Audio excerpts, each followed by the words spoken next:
नमस्कार। Reading comprehension master series में आप सभी का स्वागत है। हम बात कर रहे हैं विश्लेषण के आधार पर परिच्छेद का वर्गीकरण, और इस क्रम में मैंने कई वर्गीकरण आपको पहले बताए हैं और आज हम बात करेंगे डिस्क्रिप्टिव एनालिसिस की, वर्णनात्मक विश्लेषण की। वर्णनात्मक विश्लेषण में बेसिकली यह होता है कि किसी घटना या डेटा का विस्तृत विश्लेषण किया जाता है। तो वर्णनात्मक विश्लेषण किसी घटना या डेटा के विस्तृत विश्लेषण पर केंद्रित होता है। इसे हम एक परिच्छेद के माध्यम से समझेंगे और परिच्छेद के माध्यम से ये बहुत ही आसानी से हमें समझ में आ जाएगा। ये एक प्रीवियस ईयर का परिच्छेद है, इसे मैं पढ़ता हूं और देखते हैं कि ये कैसे एक डिस्क्रिप्टिव एनालिसिस का एग्जाम्पल है। आर्कटिक महासागर में ग्रीष्म ऋतु के दौरान समुद्री बर्फ अपेक्षाकृत अधिक पहले और तेजी से पिघल रही है और शीत ऋतु की बर्फ के बनने में अधिक देरी लग रही है। अब देखिए, यहाँ पर लेखक आर्कटिक महासागर क्षेत्र की एक घटना का वर्णन कर रहा है। और घटना क्या है? घटना है कि गर्मी यानी कि ग्रीष्म ऋतु के दौरान बर्फ तेजी से पिघल रही है और शीत ऋतु में बर्फ देरी से बन रही है। ठीक है।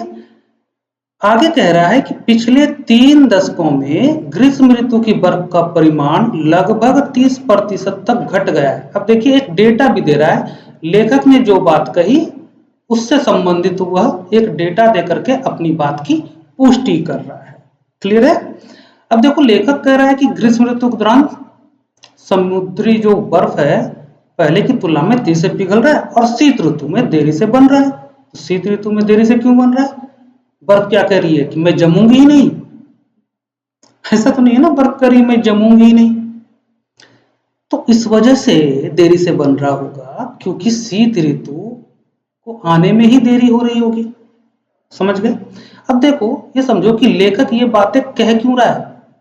हाँ भाई, ठीक है, देरी से बर्फ जल्दी पिघल जा रहा है और देरी से बन भी रहा है, लेकिन क्यों बता रहे हो?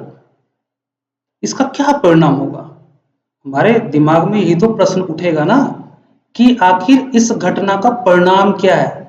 तो लेखक निश्चित रूप से आगे परिणाम की ही बात करेगा। आगे कह रहा है लेखक कि ग्रीष्म गलन की अवधि के लंबे हो जाने से संपूर्ण आर्कटिक खाद्य जाल के, जिसमें ध्रुवीय भालू शीर्ष पर है, छिन्न भिन्न हो जाने का संकट सामने आ गया है। अच्छा, अब समझ में आया। इसी वजह से लेखक इस घटना का जिक्र कर रहा है। तो यहाँ पर लेखक एक डिस्क्रिप्टिव एनालिसिस प्रस्तुत कर रहा है, एक घटना का विश्लेषण कर रहा है, उसके प्रभाव को बता रहा है।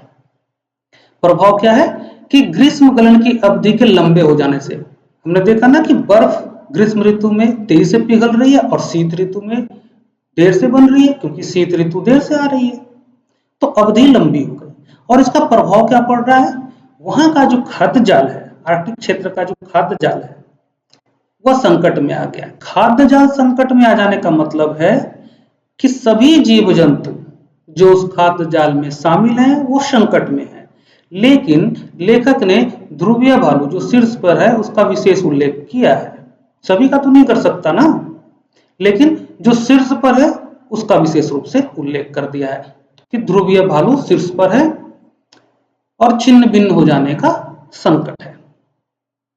ठीक है। अब इसी का हम विश्लेषण देख लेते हैं कम से कम शब्दों में कि आखिर परिच्छेद में लेखक कह क्या रहा है, लेखक का विचार क्या है। यह परिच्छेद तापन के परिणाम स्वरूप ग्रीष्म गलन अवधि के लंबे हो जाने का संपूर्ण आर्कटिक खाद्य जाल पर दुष्प्रभाव की चर्चा करता है। बस इतनी सी तो बात कही गई है, ऐसे समझना है हमें।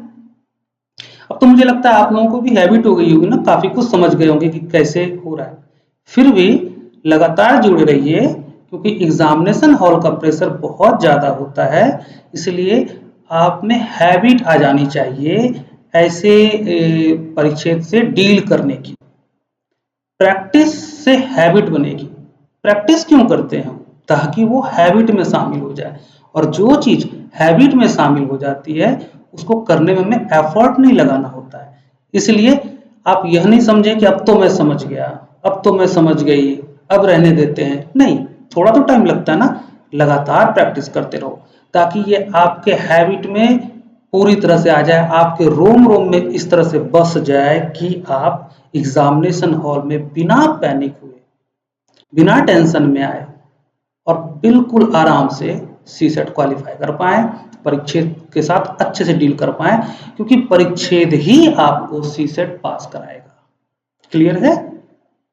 अब इसका हम विषय और विचार देख लेते हैं। टॉपिक, विषय मतलब किसकी बात की गई है, तो परिच्छेद में आर्कटिक क्षेत्र में तापमान का खाद्य जाल पर प्रभाव की बात की गई है। और क्या बात की गई इस बारे में? बात यह की गई है कि तापन से संपूर्ण आर्कटिक खाद्य जाल जिसमें ध्रुवीय भालू शीर्ष पर है नष्ट हो जाने का खतरा है। देखो कितना आसान है ना। अब हमें इस विचार को ढूंढना है ऑप्शन में। प्रश्न चाहे जो भी हो, आपको पता है कि उत्तर वही होगा जिसमें लेखक का विचार है। और लेखक का विचार क्या है कि आर्कटिक क्षेत्र का खाद्य जाल संकट में है, ध्रुवीय भालू संकट में है, या फिर जितने भी जीव उस खाद्य जाल में आते हैं वो सभी संकट में है। क्लियर है? देखिए ए देखते हैं कि क्या ए में लेखक का विचार है। देखो क्वेश्चन है सर्वाधिक निर्णायक संदेश। आपको पता ही है, हमें कोई लेना देना नहीं इस बात से कि संदेश है कि पूर्व धारणा की क्या है, हमें तो बस विचार ढूंढने हैं। कितना आसान है ना। तो चलो विचार ढूंढते हैं, देखते हैं ए में विचार है क्या नहीं। जलवायु परिवर्तन के कारण आर्कटिक ग्रीष्म ऋतु अल्पावधि की परंतु उच्च तापमान वाली हो गई है। क्या कह रहा है कि जलवायु परिवर्तन के कारण आर्कटिक ग्रीष्म ऋतु अल्पावधि की परंतु उच्च तापमान वाली हो गई है। नहीं भाई, शीत ऋतु देर से आ रही है तभी तो बर्फ देरी से बन रही है ना। और यहां तो बात खाद्य जाल पर संकट की है, वो तो यहां है नहीं। क्लियर है? तो ये गलत है, यहां विचार नहीं मिला। दूसरा देखते हैं, ध्रुवीय भालुओं की उत्तरजीविता को सुनिश्चित करने के लिए उन्हें दक्षिणी ध्रुव में स्थानांतरित किया जा सकता है। देखो स्थानांतरण की कोई बात नहीं कह रहा, लेखक सिर्फ इतना कह रहा है कि खाद्य जाल, आर्कटिक क्षेत्र का खाद्य जाल संकट में आ गया है। अब वो ये नहीं कह रहा है कि ध्रुवीय भालू को शिफ्ट कर दो। क्यों? उस खाद्य जाल में सिर्फ ध्रुवीय भालू तो नहीं आता। लेखक ने भले से जो शीर्ष पे है उसका नाम स्पेसिफिकली मेंशन किया परिच्छेद में, लेकिन यहां पर सभी जीव जंतु शामिल हैं जो उस खाद्य जाल में हैं। तो यहां भी लेखक का विचार नहीं है। यहां देखते हैं सी में, ध्रुवीय भालुओं के ना होने से आर्कटिक क्षेत्र की खास श्रृंखलाएं लुप्त तो हो जाएंगी। इसकी भी कोई चर्चा नहीं कर रहा लेखक। हम सिर्फ विचार ढूंढ रहे हैं कि आर्कटिक क्षेत्र का खाद्य जाल संकट में है, क्या ये यहां है? नहीं है। क्लियर? डी देखते हैं, जलवायु परिवर्तन से ध्रुवीय भालुओं की उत्तरजीविता के लिए संकट उत्पन्न हो गया। बस यही तो लेखक कह रहा है कि संकट उत्पन्न हो गया, खाद्य जाल पर संकट उत्पन्न हो गया है। तो उस खाद्य जाल के शीर्ष पर कौन है? ध्रुवीय भालू। तो ध्रुवीय भालू भी संकट में आ गया है, या फिर उस खाद्य जाल में जितने भी जीव जंतु हैं वो सभी संकट में आ गए हैं। अगर यह लिखा होता कि जलवायु परिवर्तन से आर्कटिक क्षेत्र के खाद्य जाल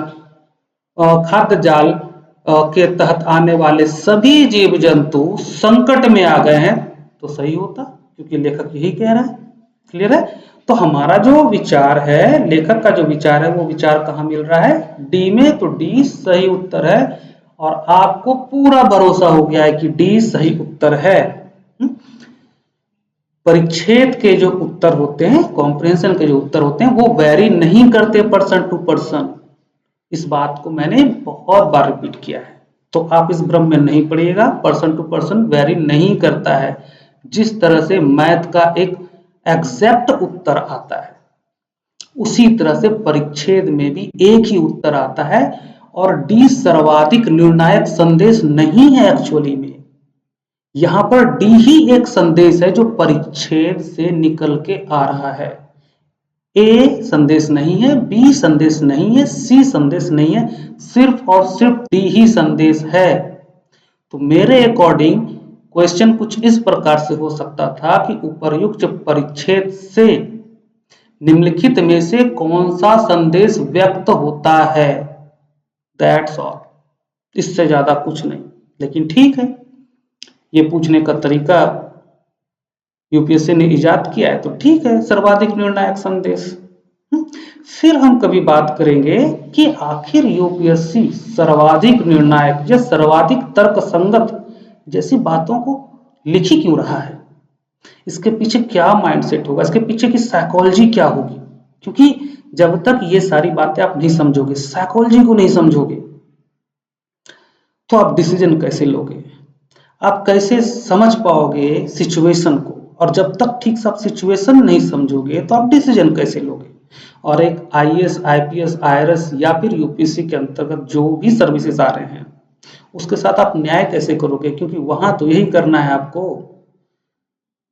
आपको जब आप अधिकारी बन जाएंगे तो आपको 24 घंटे एक ही काम करना होगा कि खुद को एक्सप्रेस करना होगा, दूसरे के एक्सप्रेशन को आपको रीड करना होगा और फिर विश्लेषण करके एक परिणाम पर पहुंचना होगा। इसलिए यूपीएससी के प्रिपरेशन के दौरान जितने भी सब्जेक्ट हैं उन सभी सब्जेक्ट में से रीडिंग कॉम्प्रिहेंशन सबसे ज्यादा इंपॉर्टेंट है, क्योंकि इसकी समझ आपकी लाइफ बना देगा। ये पूरी जिंदगी के लिए, जिंदगी के हर एक क्षेत्र के लिए है। इसलिए रीडिंग कॉम्प्रिहेंशन को, परिच्छेद को कभी भी हल्के मत लीजिए। ये आसान तो है लेकिन सबसे ज्यादा महत्वपूर्ण है। तो अब आप समझ गए। फिर हम दूसरे वीडियो में मिलते हैं एक परिच्छेद के दूसरा एनालिसिस लेकर के, डिफरेंट टाइप ऑफ एनालिसिस। तो अगले वीडियो में मिलते हैं। अपना ध्यान रखिए, पढ़ाई करते रहिए और थकिए बिल्कुल नहीं। जब आप थकेंगे तो आराम कीजिए और फिर से एनर्जेटिक होकर के स्टडी में, प्रिपरेशन में लग जाइए। थकना बिल्कुल नहीं है, इसका मतलब ये है कि थकोगे तो जरूर, लेकिन थक के फिर आप होपलेस नहीं होगे। थकने के बाद आराम करोगे, आराम करके फिर एनर्जेटिक हो जाओगे, फिर अपने प्रिपरेशन में लग जाओगे। ठीक है, फिर मिलते हैं। Take care.